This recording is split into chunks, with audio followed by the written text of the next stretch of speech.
This is a space for real talk, hard talk, and everything in between. So, tara, magchika na ta. So, karon ako'y giandam diri nga mga random rin siya nga mga words. Random rin kayo siya nga mga words. Hashtag na taan ni. Ako gani wasad ko kay Bao. Wasad Sa ko nga mga ba, word. okay. Oh, sige. And then, ato rin siyang i-try mechanics. o mo talk ra ta about ani, Okay, may it sige, be sige. like personal experience or ato arang thoughts about ani nga word or atong gi-look forward ani nga word or Yeah, unsa ni sure. siya. Sige. Ikaw lang siguro. sige, ako pick. Sa man, grade 1 section. So, mani. Dear Diary. Uy, kuhan kayo. Love. Love. Nganong nag-love-love naman ni. I mean, like, dili Yeah. gid siya, abi like ka lang, kuhan gid siya ka ng Unsa may concept nimo sa love? unconditional. Yeah, unconditional. Yeah. As it, kuhan gid, dapat unconditional gid ang love. Mm. And, pero dili bitaw ka na gid kung pinaka kalang concept In love sa naman pa ka love. before? Before, of course. I think Ah. everyone does. Siguro ang kuan lang is I couldn't say much as of now. It's because that's something I am not really into or I don't focus much in On this sa kind of love. kuan.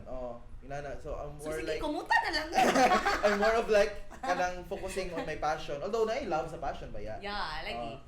So muna lang siya, love for passion, Love. and love for career, love for focusing on my family and for everything for my family. Dili gyud Muna siya relationship.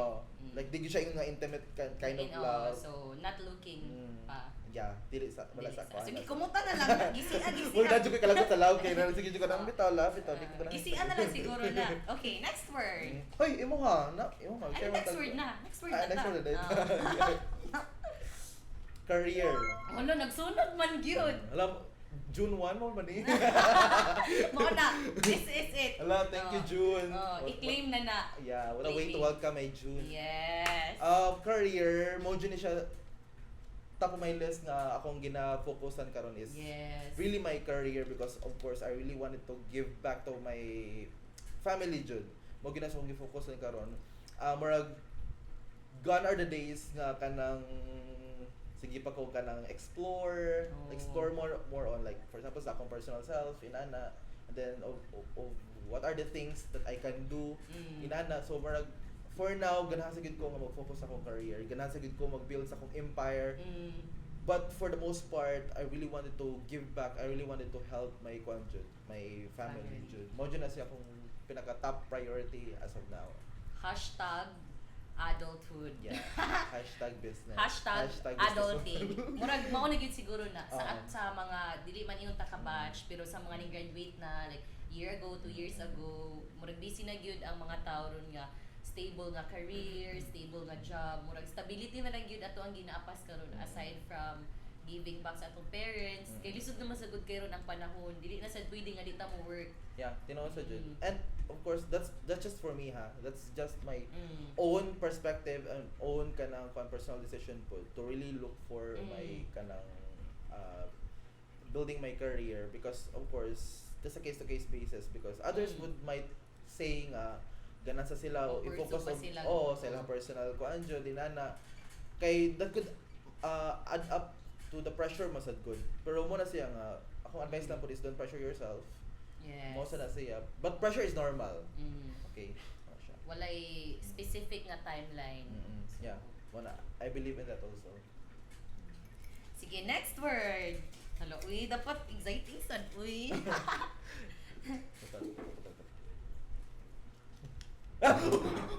What? Hello, oh yun! Okay, the word is pressure. Pressure. Pressure cooker. So, na-pressure ba ka karon? Of course, nakafeel ko pressure oy kay although we turned this kanang podcast nga sponti lang but also at the back of my mind sige sa kugunahon nga usa kay flow sa kanang kuan sa So, na-pressure podcast siya usa kay sa flow sa podcast. kuan so I'm also constructing some Thoughts. ideas prior to the kuan. So, sa nagsakay kag motor ganina, nagunahan na jud ka. Oh, sige, My guna. name is Jud Dili. Sebas. Sayop ka, naligo pa lang ko nagunahon. Sige, nagunahan na nakato sa imong Sige, brief ano. introduction. O kung ako mga dapat i-disclose or sa mga non-disclosures na to. Ana na lang siguro. Pwede na kita ni-mute. But my concept with kanang kuan, my concept with pressure kay Ganahan ba ka ma-pressure? How do you handle pressures? Ana na lang. with grace and With confidence. grace. No, I Bitaw, mean like how do you handle pressures, Mania? kuan, I don't handle it. Ibutang nimo. No, I mean like kuan. I think I just akong coping mechanism when it comes to like ma-pressure ko kay I would chill lang dude. Like I would really find ways nga ma-relax ko. So I would like have this breathing technique, inhale and exhale, and then just for me to chill myself, just for me to get calm, inana. So mura na siya ako ya, and then after that one, and then I give my kanang I wanna give it a try again. Inana, unsa magaling na nga pursuit ang akong gikuan nga na pressure ko. So mo i-chill sa kinakong I made sure nga relax ko. I made sure nga kanang wala pressure ko, nangita pud ko paagi nga dili siya maka-hinder sa ako ang kuan, sa akong actions, sa akong pag-pursue sa akong kanang kuan, sa akong pursuit nga gina-work on inana mo na siya. Mo na siya. Although difficult jud and it's not smooth sailing jud, pero thankfully kay na carry out ra man nako.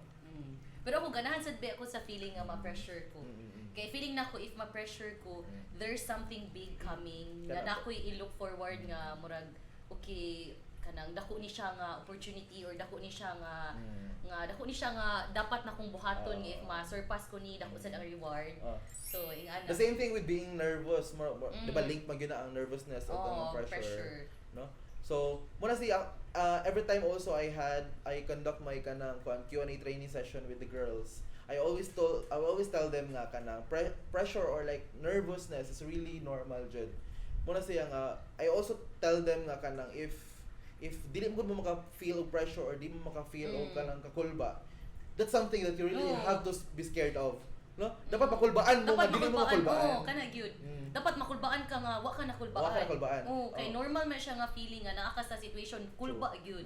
Meaning to say if nakulbaan ka, meaning mo to mong gingon nga you're really looking for something. You're really aiming for something good out from that nervousness you feel, because that only means to say that you are really caring for, that you really truly care for what you are kanang working on.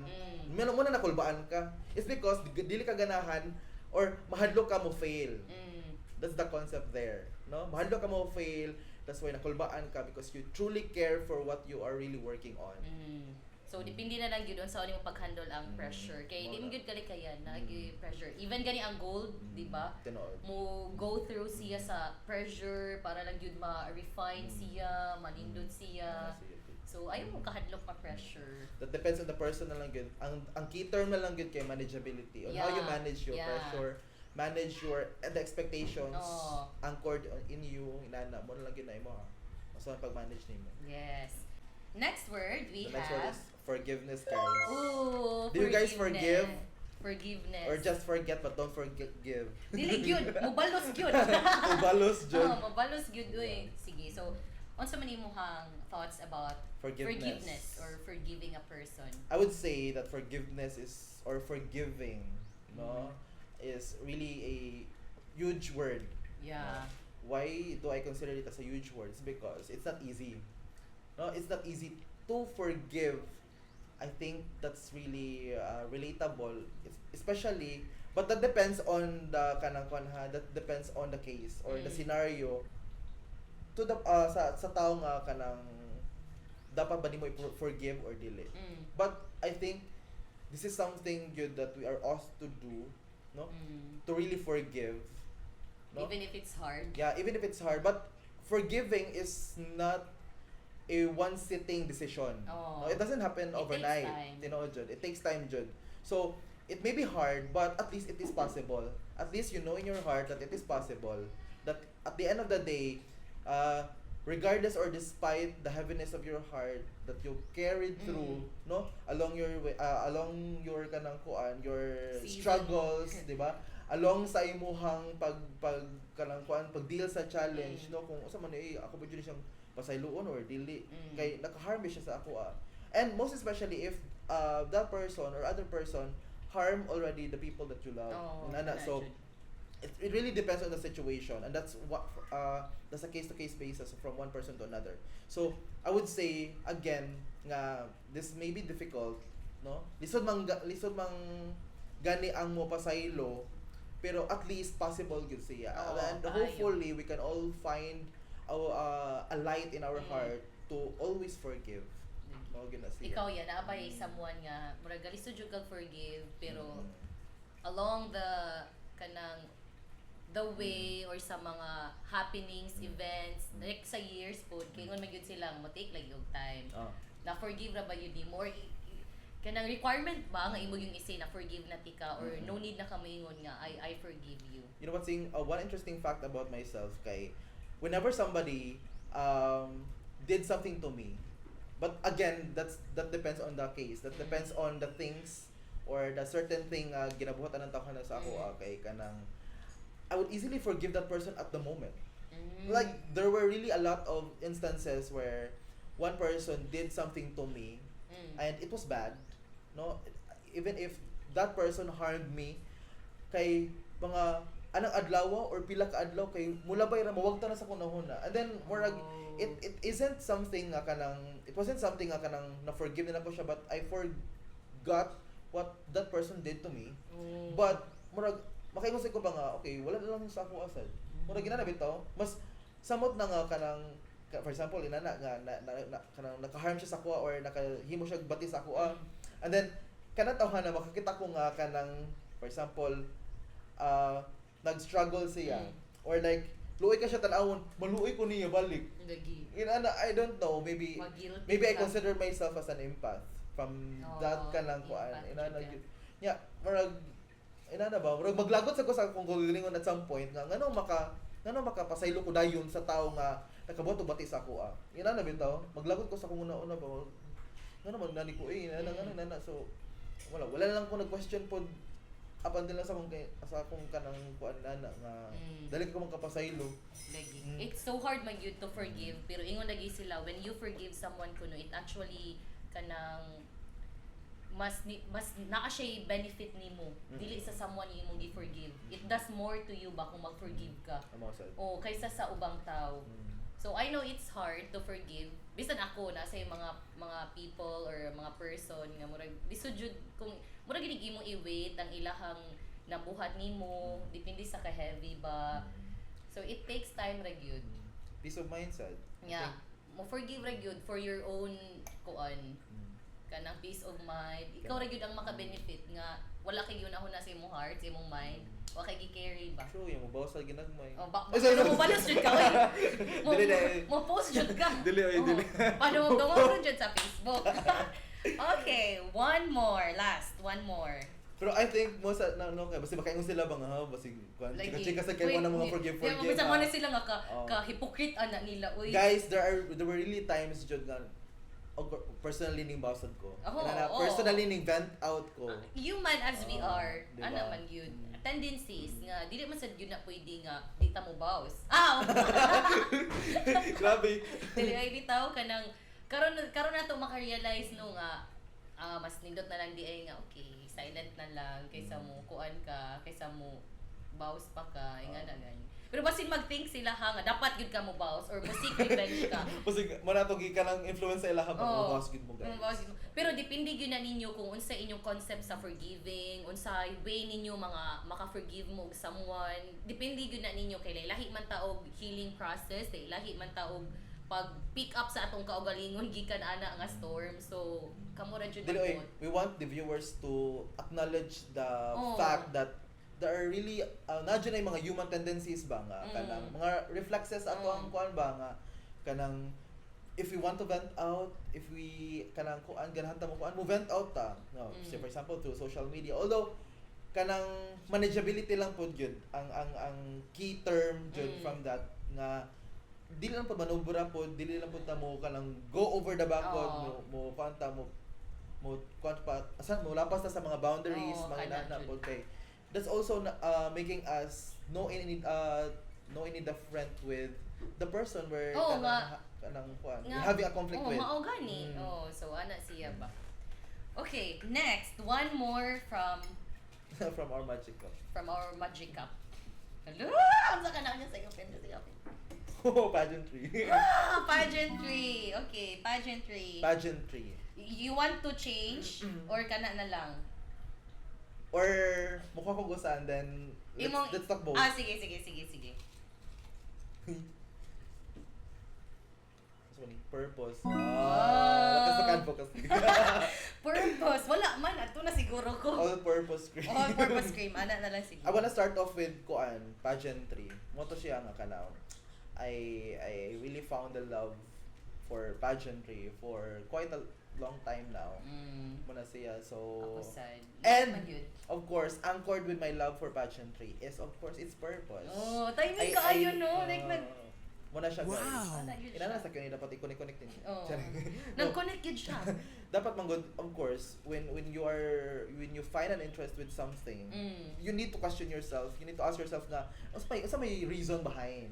No, you need to go back to the reason behind why you find why you find this one interesting, why you find this one nga na-anchor gid imong passion sa inani. So, the reason behind why I love pageantry, it's at first I so much love the idea of the glitz and glam. Yeah. Looking with the girls, with the way how they dress up in Ana, and then with how they kanang walk on stage in Ana. But later on I realized kung unsa pud ang kanang the depth bitaw sa pageantry. No, it's really for the causes, more so on its advocacies. No, you know, be it on the organization or be it on the girl itself. No, naman yung mga mga reason, ang corona na yung reason. No, ngano na koronahan ka, ngano nakadawat ka ng title, why the people or the judges chose you to become the winner is because it's for a reason. No, nadyo yung mga naka-anchor no nga mga responsibility no sa pageantry world. So dili jud siya ingon nga kanang parade of beauties lang gyud siya guys. Dili lang gyud siya ingon nga paso-paso lang, dili gyud siya ingon nga pabraytay lang inana, but it's really for a cause. Yeah. And I hope that hopefully in our local beauty contest here, hopefully maka-realize po sila ana nga that they really need to work on something. They really need to walk the talk bitaw. Gani. Mo na Mo siya. gyud na siya ya kasagaran bitaw sa kining mga local pageants like barangayan pageants, mga municipal nga mga pageants. The show, taas kayo ang preparation sa show, and then after mag-announce na sa winners, na-announce na yung mga winners, wala na gyud sila gibuhat all throughout the year. Like, wala gyud gi-maximize ang ilahang potential, ilang dapat pa nga mabuhat, kay they're actually the voice man, no? Naaba ron sila kato mga advocacy nga gi-fight, pero wala gyud. Murag mo gyud na ako makita nga, wala giniya na enjoy iyang reign, wala niya na buhat iyang gusto.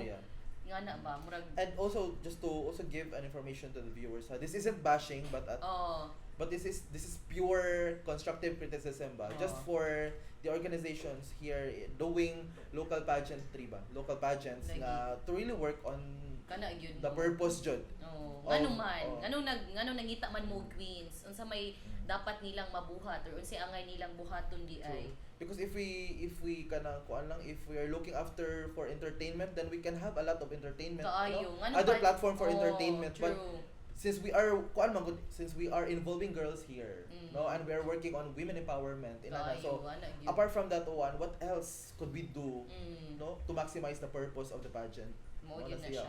Kabantay sa gana, wala na gyud. Mo na sa akong nabantayan. Mo na nabantayan nga okay, after ani nga show, announce sa winners, man na, maghuwat na lang next year. Nya ang katong mga girls nga nakadaog, nga mga na queens na, unsa man ilahang nabuhat, unsa may projects nga need nila i-work on, unsa man ilang mahatag sa community, nga na gani, wala gyud kaayo na siya. Pero ganahan biya ko kay is because na mga ubang na mga local pageant karon, na mga barangay pageant karon nga they're really working on the advocacy. Kana gyud. Na ko mga nakita nga they're really working with the advocacy of the girl, aligning with the advocacy of the organization. So, makapil lang po tanaw. Kanang ikuan gyud siya, i-appeal gyud siya sa mga kalihukan sa barangay, ana gani. Pero dili gyud tanan. So, hopefully calling out all the pageant organizers and the officials. Yes, to follow. Barangay officials. Ana siguro. Hello, thank you so much kuya.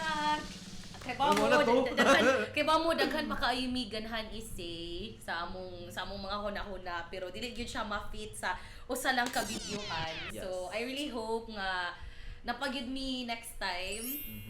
And many more times Yes. nga makakuan gid me, makatalk gid me og kanang heavy Wow. heavy chika gyud. Yes. Dili lang karon. Kuwang raman gyud ang Oh, yeah. actually Tinuod dapat gyud. ko ano unta 20 minutes or 25 minutes pero Dili pa gini-edit, guys. Hardcore pa gini. Sumpay-sumpay ra ba pwede dyan sila eh. mo edit. So, taas na gyud kaayo siya. So, once again, thank you so much Kuya Jude Thank for, you, you know, being here nga ning guest jud ka sa akong podcast. Kilig. Gikilig ko ang ana ba kay lagi long overdue na lagi. So, once again, this is Chika Lang with Isaac. Thank you guys for watching. Thank you so much, everyone.